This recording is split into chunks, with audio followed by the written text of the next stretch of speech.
दोस्तों टीटेल unique channel में आपका तहे दिल से स्वागत है। दोस्तों दुनिया का इतिहास उसको कभी भी भूलने को साध्य नहीं हुआ है। वो सिर्फ महिला उतना ही नहीं थी, इस दुनिया के अति पुरातन साम्राज्य की बेटी थी। वो बलिष्ठ साम्राज्य की महारानी, अपने सौंदर्य से ही आधे दुनिया को ही जीतने वाली उस सौंदर्य साम्राज्य को नाइल नदी की कमल जैसा बुलाया जाता था। अपने भाई को ही शादी किया हुआ है। आगे रोम साम्राज्य के दिल जीत कर हुकूमत करने वाली की कहानी को मैं आपको बताता हूँ। उससे पहले आप हमारे टीटेल यूनिक चैनल में नए हो तो अभी हमारे चैनल को सब्सक्राइब करें। नए वीडियो के नोटिफिकेशन के लिए बेल आइकन दबाना ना भूलें। दोस्तों आज आप लोग देखने जाने वाले कहानी की रानी का नाम है क्लियोपाट्रा। सातवें क्लियोपाट्रा फिलिपेटर, उसका पिता इजिप्ट का फेरो, बोले तो सम्राट। ये टालमिक वंश के 12वें टालमी आइलियोस। वैसे बोले तो क्लियो पैदा हुए सो क्रिस्तपूर्व 69 में। क्लियोपाट्रा पैदा होने के बाद आलियुस को 2 पुत्र संतान की प्राप्ति होती है। क्लियो को 17 वर्ष पूरे होने के वक्त में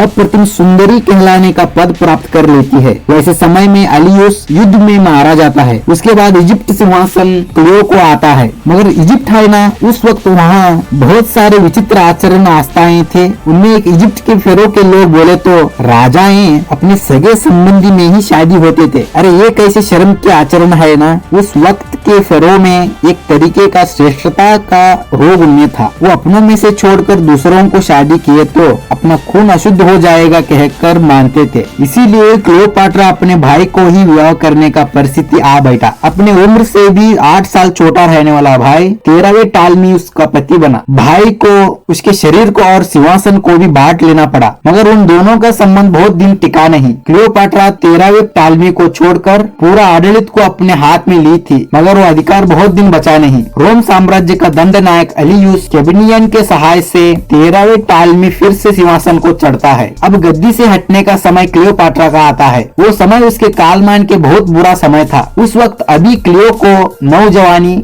अधिकार नहीं था, सवा शत्रुओं का भय, आतंक समय में, रोने के समय में भी उसको समाधान करने को भी कोई दोस्त नहीं था। उम्र नहीं से उम्र में ही उसका जीवन अंधकार में डूब गया था। वैसे समय में उसके डूबे हुए अंधकार में सूरज की जैसे रोशनी डाले जैसा आने वाला रोम सम्राट जूलियस सीजर उस वक्त इजिप्ट के ऊपर आक्रमण करने के लिए ही अलेक्जेंड्रिया को आया था। उसको मिलकर 13वें टालमी के विरुद्ध सहाय करने के लिए मांग लेकर क्लियोपाट्रा आ जाती है। वहाँ सीजर को देखने का उतना ही देर वो उसके प्रेम में डूब जाती है। दुनिया को जीतने को निकला हुआ सीजर को अपने सौंदर्य से जीत लेती है। उस वक्त ही केम, ही कॉन्कर्ड, ही सैंड कहने का इजिप्ट और क्लियो दोनों को मिलाकर ही बोला गया जैसा लगता है। सीजर क्लियो के साथ इजिप्ट को भी जीत लिया था। वहाँ से इजिप्ट का फेरो की गद्दी फिर से क्लियो के नाम आ जाता है। उस वक्त सीजर जैसा महापराक्रमी आकांक्षी राजा इस लड़की के सौंदर्य से गुलाम बन गया था। क्लियो के पांव के उंगली से दिया गया हुआ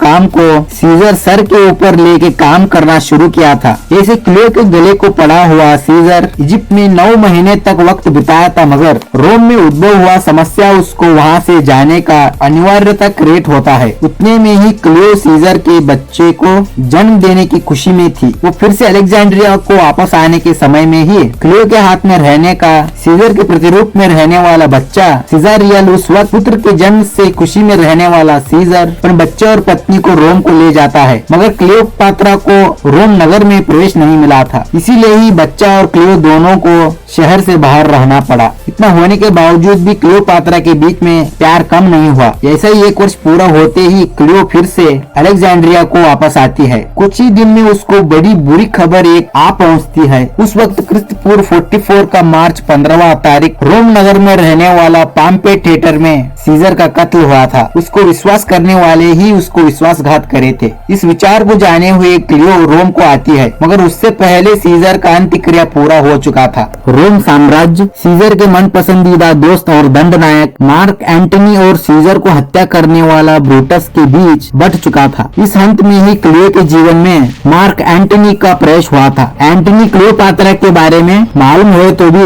वो अपने सार्वभौमता को अपना लेना है करके आशा करता है। अब क्लियो उस वक्त मार्क एंटनी को हराए उतना शक्ति उसके पास नहीं था, इसीलिए ही उसको कर देकर उसका सार्वभौमता को अपना लिया। मगर एंटनियो को चाहने वाला पैसा और सोना नहीं था, उसको क्लियो के सौंदर्य के ऊपर ध्यान था। वो अपने दोस्त की पत्नी है करके मालूम रहने के बावजूद भी उसको अपना बनाने की कोशिश में एंटोनियो करता है। पहले उसके आशा को क्लियो साफ तौर पर मना की थी, मगर उसकी शक्ति के आगे क्लियो असहायक होना पड़ा। वैसा ही है करके वो हार मान के बैठने वाली नहीं थी, इसीलिए ही उसको भी अपने सौंदर्य से गुलाम बना लेती है क्लियोपात्रा। एंटोनियो क्लियो को विवाह होता है। एक क्लियो का तीसरा शादी था। उस वक्त एंटोनियो की साम्राज्य की रानी भी क्लियो ही बनी। उनके गहरे प्रेम से उनको 3 बच्चे होकर साक्षी बने। ऐसे 12 साल तक एकजुट होकर जीवन बिताया। उसके बाद उनके जीवन में तूफान आंधी ले आने वाला सीजर का दत्तक पुत्र अगस्टस सीजर, उसका पहला नाम एंटिवियस करके सीजर उसको बहुत प्यार करता था। सीजर मरने के बाद अगस्टस मार्क एंटोनियो के साथ ही रहता था। वो दोनों मिलकर ब्रूटस को हराते हैं।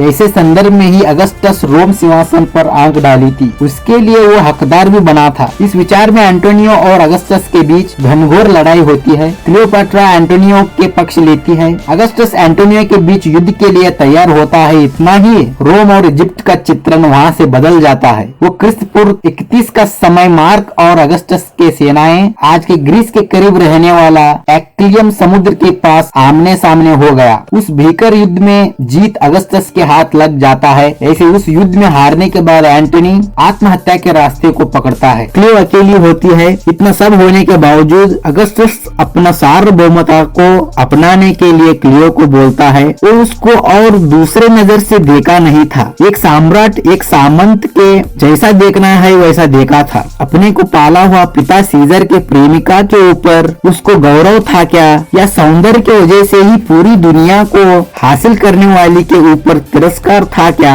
मालूम नहीं। मगर अगस्टस क्लियोपात्रा से भेंट कीमती चीजें उतना ही चाहा था। ये क्लियोपात्रा को चिंताजनक बनाता है। ये अगस्टस को भी अपने सौंदर्य के सामने झुक जाता है करके समझी थी क्या, या फिर अगस्टस को भी अपने सौंदर्य से ही झुका सकती हूँ कहने का उसके सिर में था क्या। अगस्टस अपने को उस दृष्टि से देखा ही नहीं कहने का उसके सौंदर्य का ईगो को झंझोड़ दिया था क्या। उसको उस वक्त मन में क्या था कहने का आज बोलना बहुत ही मुश्किल है। मगर वो क्या हुआ मालूम नहीं। क्लियोपात्रा को अगस्टस के सामने झुकने का मन हुआ नहीं। जूलियस सीजर को मार्क एंटोनियो को अपनी उंगली के इशारे से नचाने वाली उस सौंदर्य की रानी अगस्टस के सामने झुकने के लिए तैयार नहीं थी। इसीलिए क्लियो एक कठिन निर्धार को आती है। वो मौत का निर्धार था। मैं अगर आत्महत्या कर ली तो इजिप्ट अनाथ हो जाता है। वहाँ के लोग अनाथ होते हैं। इजिप्ट को आडलित किया हुआ अलेक्जेंडर का दोस्त टैलमिक का वो पवित्र वंश अपने साथ अंत हो जाता है ना कहने का बात उसके मन में था। फिर भी वो मृत्यु को गले लगना चाहा, मगर अगस्टस को झुकने के लिए नहीं। यस, क्लियोपात्रा नाइल नदी के बहुत ही विषकारी सांपों को हाथ में पकड़ती है। उस विश्व सर्प को कौन रानी कौन स्त्री, कौन सा भी सौंदर्य कौन सा भी विरूप कहने का मालूम होता है। अपने को हाथ में पकड़े हुए को वो डस ले आता। उतना ही आधा विश्व को जूलियस सीजर कहने का महापराक्रमी को अपने सौंदर्य के मूलक ही जीता हुआ उस सौंदर्य साम्राज्ञी इस दुनिया की यात्रा को पूरा कर चुकी थी। दोस्तों, क्लियोपात्रा कहलाने की सुंदरी का कहानी यहाँ हमें परेशान करने वाला बात उस महासुंदरी का मौत एक ही अपने जीवित काल में इस जगत को और अपनों को आडलित करने आने वालों को ही खुद उनको ही वापस आडलित करने का मनोभाव रखने वाली क्लियो, सौंदर्य के अहंकार में जीने वाली क्लियो, अगस्टस दिखाया हुआ तिरस्कार को सहन किए बिना आत्महत्या को शरण हुई क्या, यहाँ आज भी उत्तर नहीं मिले जैसा प्रश्न है। दोस्तों, ये वीडियो आपको अच्छा लगा तो एक लाइक करें। इस वीडियो को अपने दोस्तों के साथ शेयर करें। ऐसा ही यूनिक मैटर से जुड़े हुए वीडियो देखने के लिए हमारे चैनल को सब्सक्राइब करें। अगले वीडियो में मिलेंगे, तब तक के लिए जय हिंद, वंदे मातरम।